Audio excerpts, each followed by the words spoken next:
Hello po! Ito pong muli si Nanette ng Net Cooking. Ngayong araw na ito ay gagawa po tayo ng obento lunch box. Then sa paggawa po natin ng obento ay kakailanganin po natin ang iba't ibang tools para sa obento making or paggawa ng obento. Then meron ako dito yung obento book. Then halos lahat ng kaalaman ko sa paggawa ng obento o mga ideas ay natutuhan ko sa obento book na ito. Japanese obento book po ito. Then ngayon, ang gagawin ko pong obento sa araw na ito ay yung Hello Kitty obento kasi favorite ng daughter ko ito. Kaya ito ang gagawin ko ngayon. Then sa paggawa po natin ng Hello Kitty obento, ito po ang ating mga kakailanganin. So, gagamit po tayo dito o kailangan natin ng steamed rice, then seaweeds, eggs. Gagamit ako dito ng 2 eggs. Gagawin ko itong omelette. Then, meron ako ditong tomatoes, yellow and red tomato. Then, sausage, red sausage. Then, meatballs. Itong meatballs na ito, ibinoboil lang ito mismo dito sa pack. So, iboboil natin ito sa boiling water. Sandali lang ito. So, 3 minutes is okay. Kasi, luto na itong meatballs na to. So, iinitin na lang natin doon sa boiling water. Okay, ngayon, mag-start na po tayo ngayon sa paggawa po natin ng obento lunch box. First step na gagawin po natin, meron tayo ditong boiling water. Ang gagawin natin, itong meatballs, lagay natin dito. Lagyan po natin ng cover. 3 to 5 minutes, i-boil natin itong ating meatballs. Doon na mismo sa pack niya. Then, pabayaan lang natin ito. Then, habang ibinoboil natin ito, gagawa naman tayo ng omelette. Then, ngayon, ang next na gagawin po natin, so, narito yung ating 2 eggs. Ang gagawin natin, lalagyan natin ng salt. Bali, 1/4 teaspoon of salt lang itong ilalagay ko. Then, lalagyan ko rin po ito ng half teaspoon of sugar. Then, 1 teaspoon of milk. Then, gagawa po tayo ng tamagoyaki or omelette.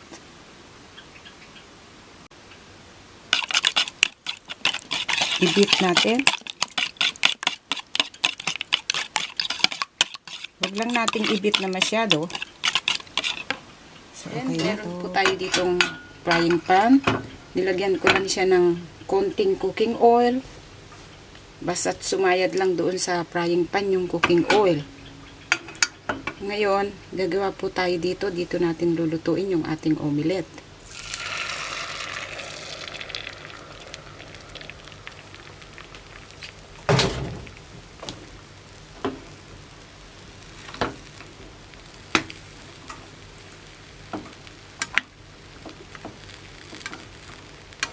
So, dahan-dahan lang.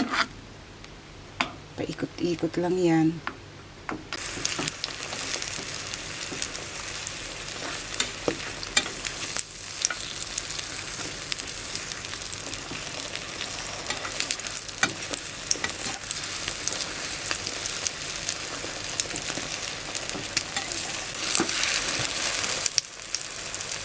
Kailangan low heat lang tayo dito.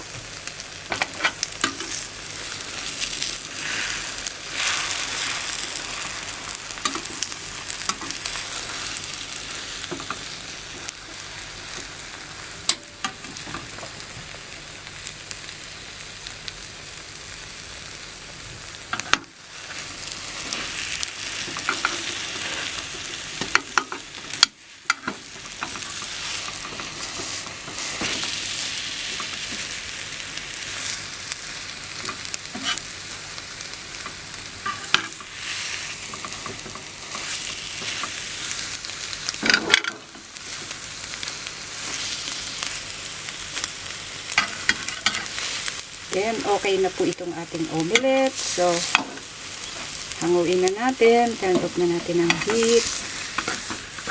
Then, ayan. Sausage naman, o yung red sausage naman, ang ipa-fry natin.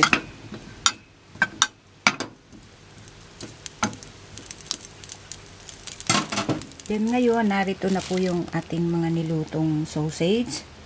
At saka itong omelette. Then dito, nag-cut ako ng tomato. So, ginawa ko siyang parang ribbon. At saka yung yellow tomato, yung parang nose ng Kitty Chang. Then yung sausage, ang gagawin natin dito. Then yung omelette, so ikinat ko lang siya. I just cut this for 8 pieces.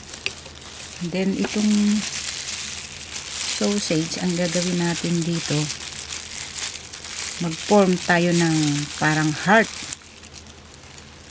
Then, meron tayo dito yung toothpick.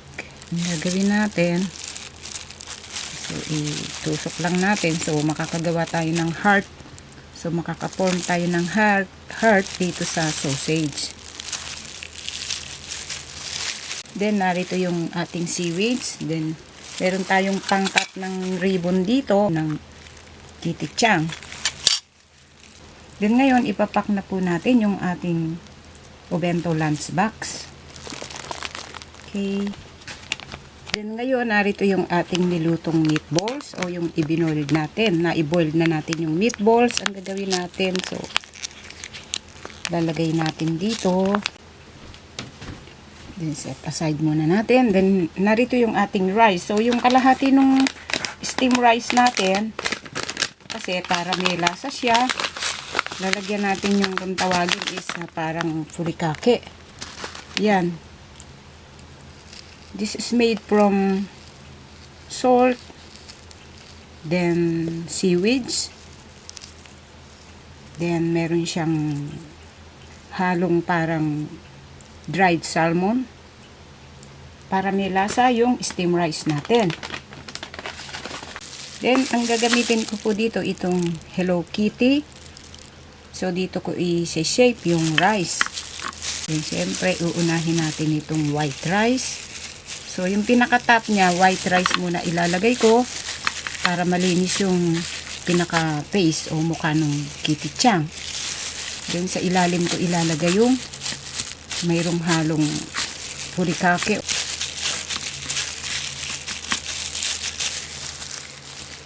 Then, ang gagawin natin,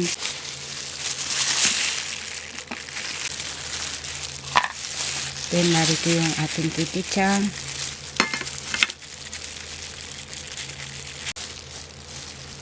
Then, ngayon, narito po yung ating obento box. Ililipat natin dito o ita-transfer natin si Kitty Chang dito. Lalagyan natin ng ribbon, yung ginawa nating tomato ribbon.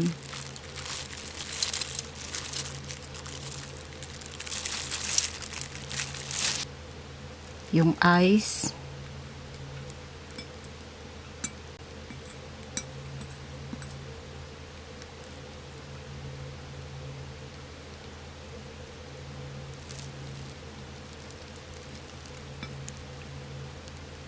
Yung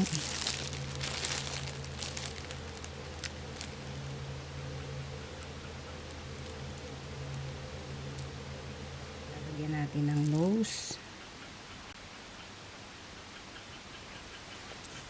Okay. Then, meron tayo ditong pack. Lalagay natin yung ating meatballs.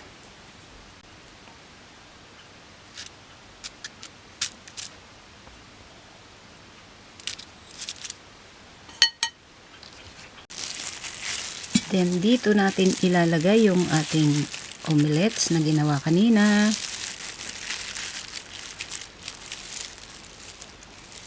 Then, itong mga ginawa nating heart sausage.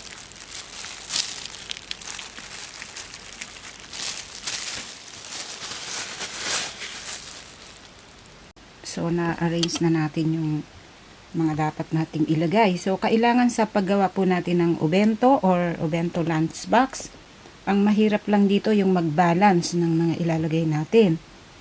Then, ngayon, so, medyo parang wala siyang kulay green. So, ang gagawin ko, lalagyan ko na lang siya ng parsley para nun decoration lang niya para magkaroon ng green color dito. Then ngayon, ito po ang kinalabasan sa pagkakagawa po natin sa ating Kitty Chang or Hello Kitty o Bento Lunchbox.